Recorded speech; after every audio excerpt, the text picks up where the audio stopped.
Hey, y'all been asking for it. We finally have one of our first guests. All right, let's welcome Joy Cobbs to the building. Hey, make some noise. Yeah.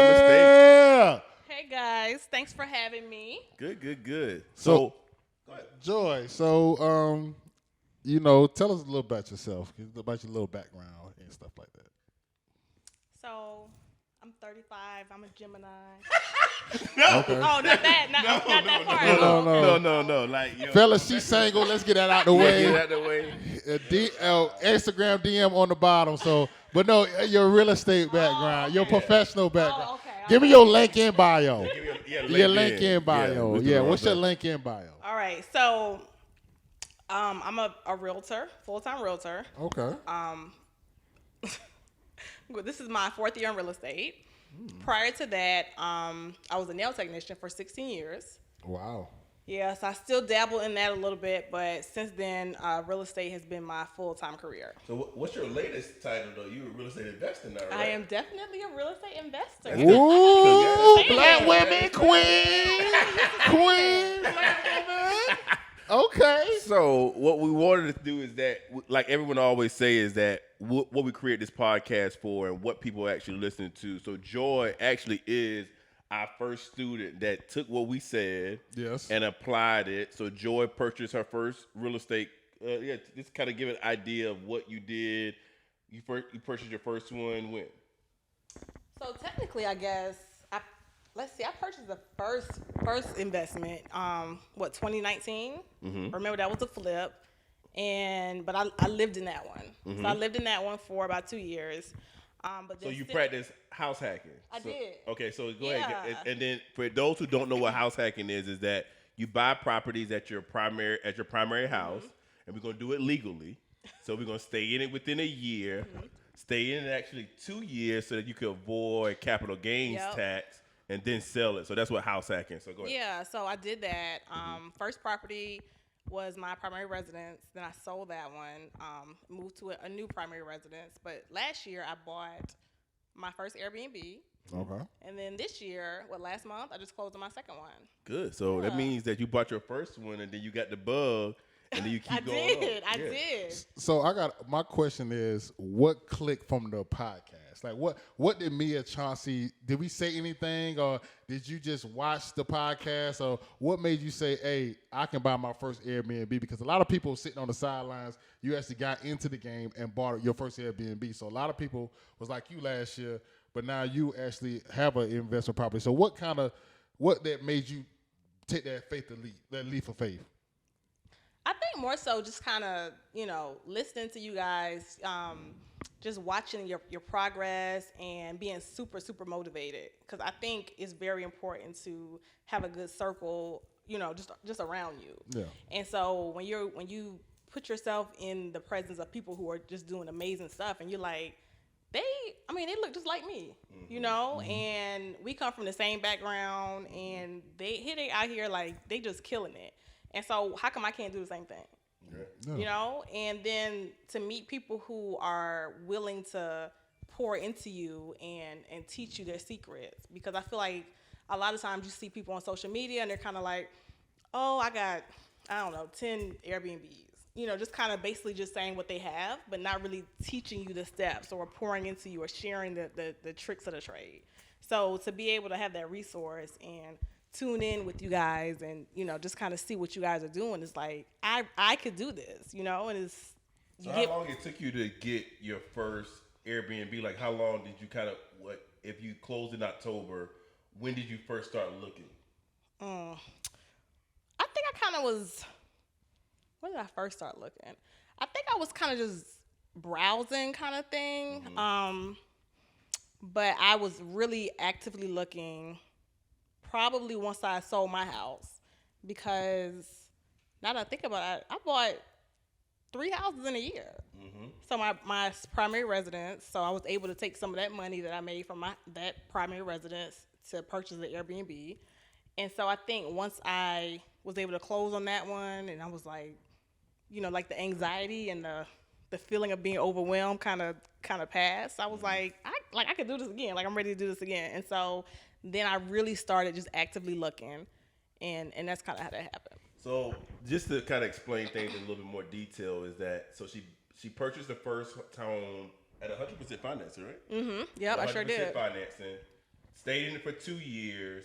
Sold that house at a profit. Mm-hmm. Moving to another primary resident and put down 5% down. So that means that she has the actual gains from the first house. Mm-hmm. Took those gains from the first house and put it into investment property versus putting it back into her primary property. Yeah, I sure did. That's the steps that people will always say is that she's taking the money and working the money. I think that's the biggest thing that people miss is that we take the money and actually work it. She could have put it back into her primary house and put 20% down, but that wouldn't make the money work for her. Mm-hmm. Instead of that, she purchased a property. I think that's a part that most people missed out of it, that they are taking that money and actually working it. Yeah.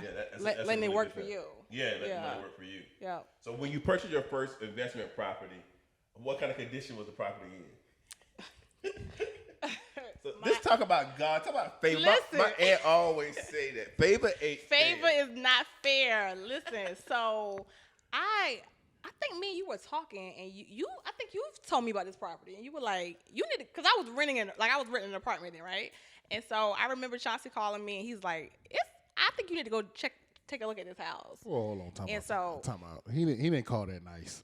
No, it wasn't definitely nice. I'm no. definitely putting a little spin on it. No. But you need to buy this house ASAP. Right. I was going to say, it probably was something like. So that's kind of me. Yeah, I am not that person I'll call you and say, hey, this is a deal. Yeah. You need to buy this ASAP. Yeah. Because I can say me and Chauncey, if it's like, we get calls all the time. Can you mentor me? Can we do this? Mm-hmm. And we can't mentor everybody. But when we see potential in people, that's it. But they're so scared, they're on the edge, we're going to come with our foot and push you off like, yo, buy this house. Like, listen, and I mean, they're going to like push you off with both feet, right? Yeah, like, so bam, we are the people, like I was born behind, like, we're going to throw you in on the deep end and you're going to sink or swim. No life jacket. Yeah, no life jacket and let's perform because I feel like that's the only way that some people are going to actually be able to get themselves out there because everyone is so nervous and scared of their first stuff. So, I'll push you out there. Yeah, and so I get it, like, being a realtor and working with first-time home buyers, like, trust me, we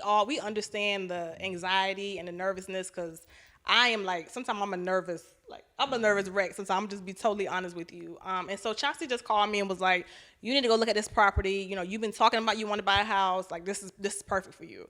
So I went and I looked at it. It was a foreclosure. Mm-hmm. And so, you know, I went ahead with it and got it under contract.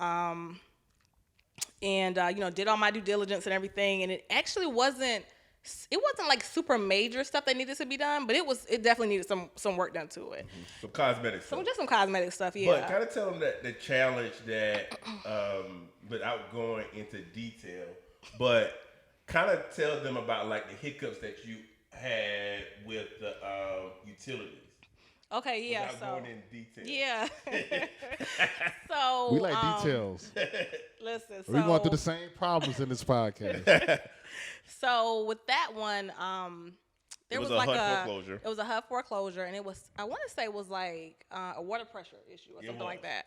And so they were very specific, like they would not allow you to turn the water on to have it inspected. Mm-hmm. So I called Chauncey. I was like, I'm freaking out. Like, I want to get it inspected, you know, with this. And he's like, Joy, it'll be fine. Like, we just gonna trust God. You know, it's gonna work out because they literally were like, you have to sign this paperwork. Like, you're not gonna have this water turned on. They would just wouldn't allow it.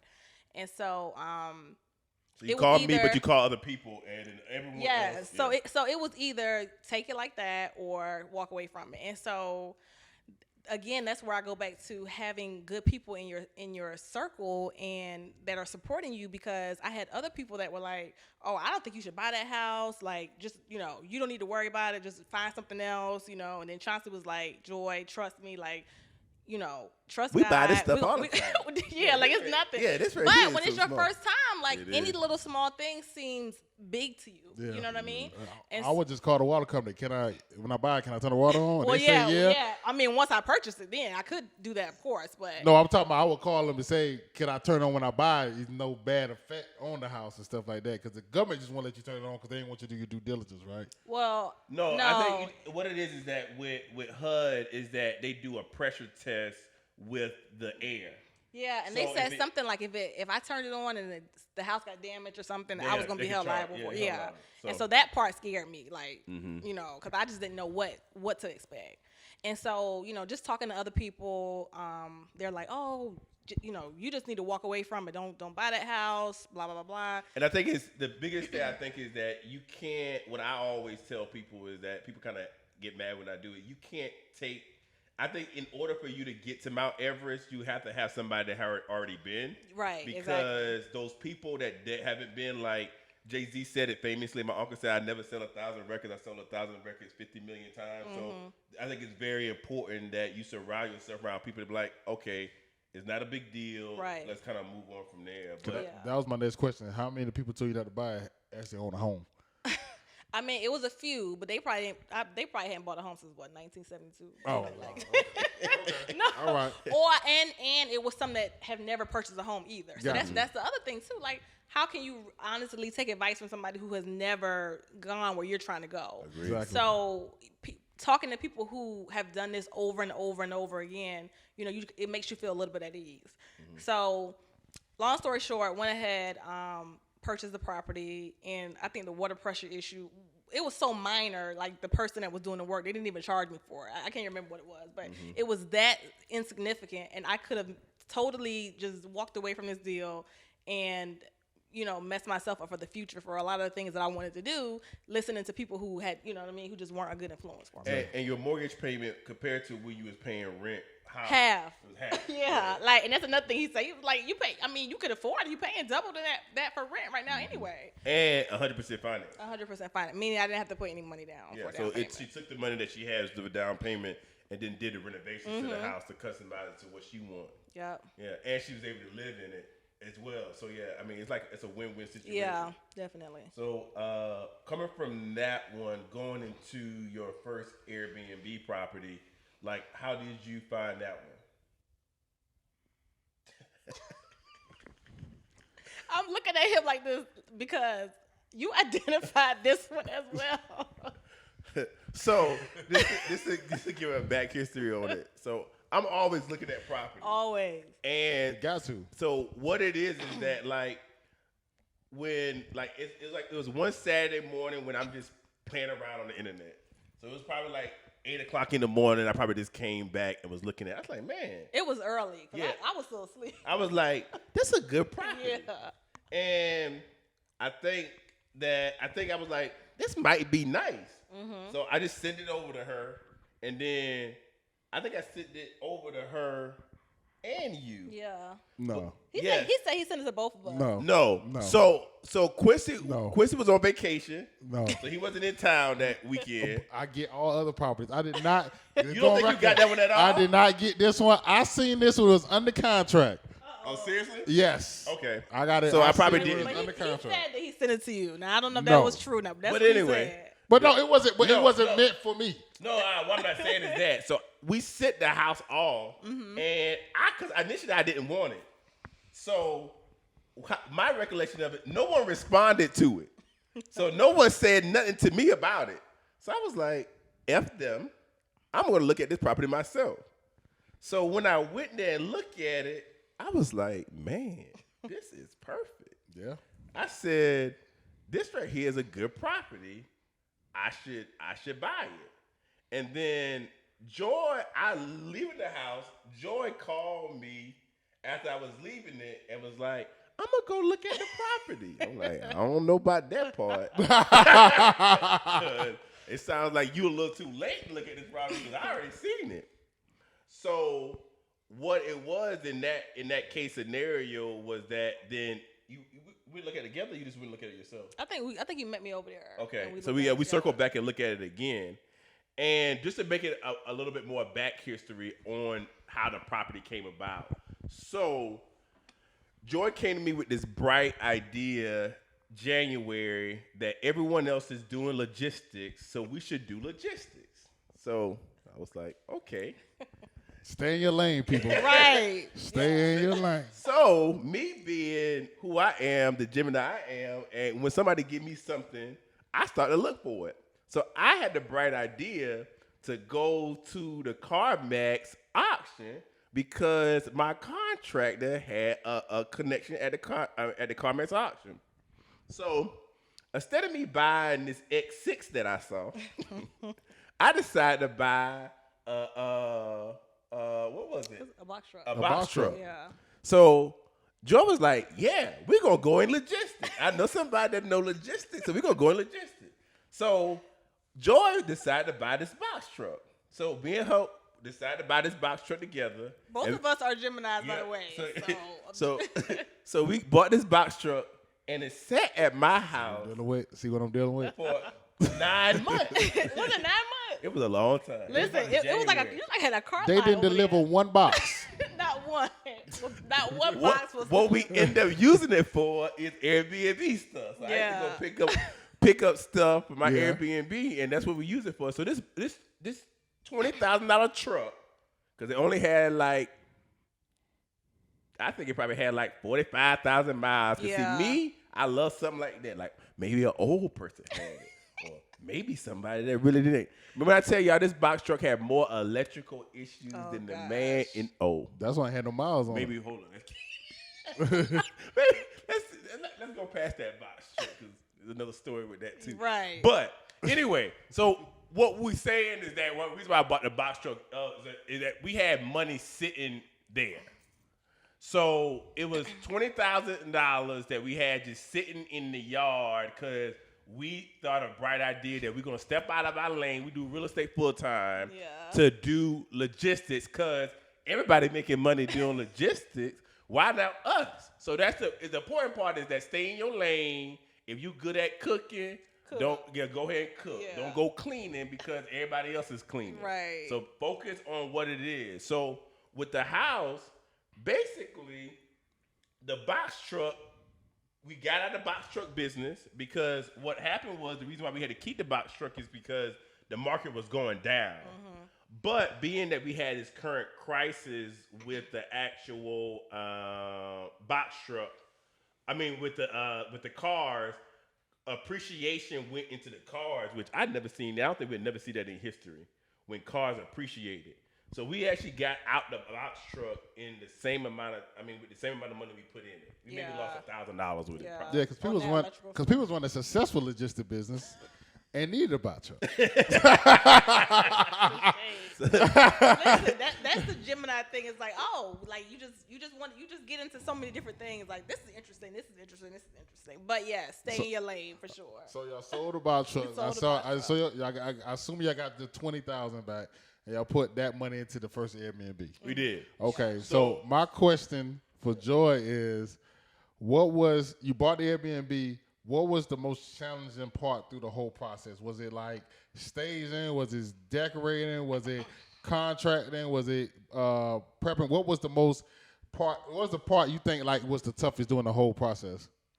I think honestly, because this one wasn't a whole lot that needs to be. No, they got a great deal. We did. They hit a home run for the first deal. When I say home run, updated panel box. This property, we basically didn't do anything. It was a key turn. It was Airbnb, and the person that sold it they were doing real estate for 40 years, and they did not understand that the market has ticked up. So their biggest thing was this house is not worth this right here. Favor again. Yeah, favor again. So it worked itself out for the first one. Yeah.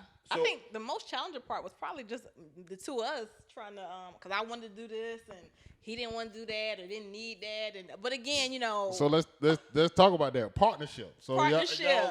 So what's some advice that working with a new partner you can give give and take? I don't know, because I'm really not a good partnership type of person, to be honest. Hey, make sure y'all put that on the clip. Put that on there. Y'all see? Yeah, I am very picky when it comes to partnerships, and I do not partner with people that I don't have respect for, or I feel like they have some similar business sense that I have. So it was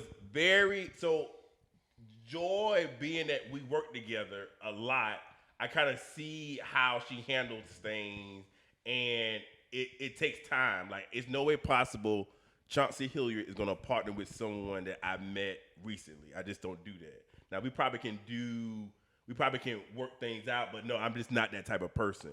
But for Joy having the stock into the actual box truck and me being able to work with her and knowing that her personality, that she just don't bet on herself as much as I bet on myself. I'm a lot more risk loving. So it was just kind of like, all right, it's you can bet on yourself with this one right here, because this was the best deal that you can get starting off. Because everyone else, when they start off with something, they got to come in and do major rehab, major everything. I think this. And we talking about I probably own 30-something Airbnbs and did tons of flip. This probably was my easiest project. It was so bad. We didn't have to paint the house. We did nothing to the house. We changed out light fixtures. Yeah, right? that's it. I remember. Yeah, we put in new light fixtures. I think that was really it. We put in new light fixtures. It was new appliances. Viewers, let me tell you something. They being modest. The property was so good. They were trying to find problems. Yeah. Like, you think we should get rid of this? I mean, like, why? Like, y'all just put furniture in here and put some pots and pans in here and get on the market? Yeah, we were very blessed with that one. Yeah, that was a really good one. Yeah. And it was very much so under market value. Back to what we were talking about earlier. The biggest thing I want y'all to get from that whole story was basically she prepared herself to buy that property. Agreed. You see what I'm saying? Like, she already had a property that she put sweat equity into, and she cashed out on her first primary residence, so she could buy a deal. The biggest thing is about timing on the deal. Like, Chauncey could have called Joy and say, yo, I seen this great property, let's go get it. But if Joe was in the position to get it with him, he was going to get it himself, and she was going to miss out on the deal. So the biggest thing is y'all have to be ready for these deals. Get ready. Stay ready, so you got to get ready. Yeah, when your mentor texts you and say, hey, I think this would be a great property for you and stuff like that. Oh, well, I ain't got this money, or I ain't do without you. And I keep moving. A couple of months ago. Yeah. You're going to stop getting them deals and them text messages. And honestly, the way I work, if I call you and I know it's a good deal and you're not able to perform, I would never call you again. That's just how my personality works. Yeah, and we're not going to put you in a deal that we need to analyze and think it was a good deal. Yeah. Like, I already know that was a slam dunk deal. I didn't get that text message. Because I could have went on Google Drive anywhere I was that time in the country and would know that's a slam dunk deal. But I'm glad you got it, Joy. Thank God. I think y'all made it through it. Y'all didn't kill yourself through your first deal and stuff like that. So that's the biggest thing. She was ready for the deal. Agreed. And she made sacrifices. Like she said, she bought a house that didn't know the water pressure. She took some chances. Put her own money into the rehab. See, that's what you don't realize. People don't hear that part. You had 100% financing, but you put your own money in the rehab. Yeah. You ain't borrowed the money. You had your own money saved up to put in the rehab to get that money back into an asset. Then you sold it. Then you reinvest that money. You ain't went to go shopping. You ain't went on a trip. Louis bag and stuff. You probably did do some of that stuff, but you still invest majority. You still invest majority into another property, and now you're in the process of your second property now, right? No, she's already closed. So back to exactly when you give somebody kind of the blueprint, and she just had needed a push off of the cliff because we was in Vegas Memorial Weekend. And Joy was back here at work. Yeah. And I was partying up. Oh, yeah. Y'all see the clips. Yeah, you see Vegas Memorial Weekend. Like, we had a good time. But that's, again, I'm on vacation, so I'm not checking it like that. Joy was actually back here, and she called me and was like, hey, I think I found a property that'll work Airbnb. And I think the important part there was that she kind of already had the confidence. Because she ain't asked me to be a partner on that. No, I didn't. Yeah, she was like, she was like, I think so. My biggest thing was with her. I was like, so do the numbers. And normally for her, she's like, all right, Chauncey, you do the numbers. I'm like, no, you do the numbers. I'm not a partner. I'm not doing numbers. So you do your numbers and see what it is. Because I came there probably look at the property maybe after she had it under contract and after she got vendors out there. Because for me, I think it's very important for everyone to walk on their own because you have to trust yourself because Chauncey's not always here. So you need to learn how to walk on your own. But I just want to push people out there so they can actually give an idea of what it is. And she kind of tell about your first actual one that you're doing. And this right here, this ain't like that first one that she smooth No, in. it is not, right? So this one needs a whole lot of love. Contractor hat on. Put your contractor hat on. Yes, a whole lot of love. But I am grateful for the first one because I noticed that as I'm moving through this process and I'm doing this more, that the level of anxiety is tapering off a little bit. I mean, I'm still, I still get a little nervous and about it, but it's definitely just kind of tapering off a little bit for me. So this one needed a complete everything. But did you get at a good price to do that? I did. Okay. Yeah, I did. So it don't matter if you need a whole gut job, as long as you get it at a good price to do it at. I did. And it's funny because Chauncey came by, like he said, after I got under contract, and we were talking, and I was like, "What do you think? Like, what do you think it's gonna cost?" And he just ran off some number, and I'm thinking in my head, "Nah, it ain't gonna cost that." It ain't gonna cost that much. He don't do this. He doesn't do this every day. He doesn't know. He did. And then she measured people by if they pull out a measuring tape. He didn't pull out a measuring tape. I was having vendors come and they were like, "Oh, it's gonna be such and such." I'm like, they didn't even measure this. Well, that's a good question. I guess you say that. How did you find vendors and contractors? Because that's like the number one question I get all the time. Like, how you find your contractors for your businesses? How you being a new investor? How you find, like, you in real estate, so you meet contacts all the time? Yeah, that's how I found my contractor that I have now is from. We had a listing appointment. Yes, that's exactly how it was. Thank God for that listing appointment, though. Yeah, and he was just somebody who just kind of called in. Yeah, we do a lot of kind of online marketing. And so someone just called in, busted a list of property, and Joy was an available agent. So she came down because she always make herself available for opportunities, and she was out there in a flip with 6-inch heels on. First of all, I didn't know it was gonna be a flip because I normally keep like some rain boots or something in my car for times like that. But yeah, she was overdressed for the situation. Yeah, there. But when she was able, we actually made a good contact with the investor here, and he actually lived down the street. And she took an opportunity to say, "Hey, we want to go out there. Let's take a look at. Can you take a look at my property?" And kind of go from there. But I think that's the important part is that what she did was the first one is doing well. I think we kind of the partnership that we have with that one has consistently did good since we actually put it on the market. I think another thing too we want to put in the atmosphere is that for our new investors on that first one, you were kind of going around to different areas looking for stuff. Like you spent a lot of time and think you were saving money because I'm going to drive 20, 30 minutes because the iron over here is $10 instead of paying $15 for the iron. Nah, I wasn't that bad. I'm just saying. I'm just using that as an example, though. So you say basically you find your contacts through real estate, but you always got to be looking for new contacts. You always got to look for contacts. Like, guys, if y'all do real estate, like if you go to Sherman-Williams buy paint, they got painters in there. If you go to Flooring Decor, they got flooring companies in there. I mean, or you could jump on Angie's list and do an inquiry there too. Yeah, that's what I'm saying. So you got to find good people because Joy not installing no cabinets and doing no flooring. Yeah. She don't have time for that. She has to invest. She's the investor. She has to make sure it's done, but she has to hire the right team to do that. So I just want people, because people always ask, how you find your people? You got just building relationships and networking with people. And like you said, I mean, I'm in Lowe's. I meet people all the time in Lowe's, so just, Like, oh, you got some wood in your hand. What you do? Right, you do exactly. decks? Yeah. Oh, you got a car? You know what? I just met somebody in Lowe's 2 nights ago who said that same thing. Yeah. So, just building relationships with people. Yo, this is Q from My Real Estate Mistakes. Thank you guys for watching part 1 of this episode. Please stay tuned for part 2 on the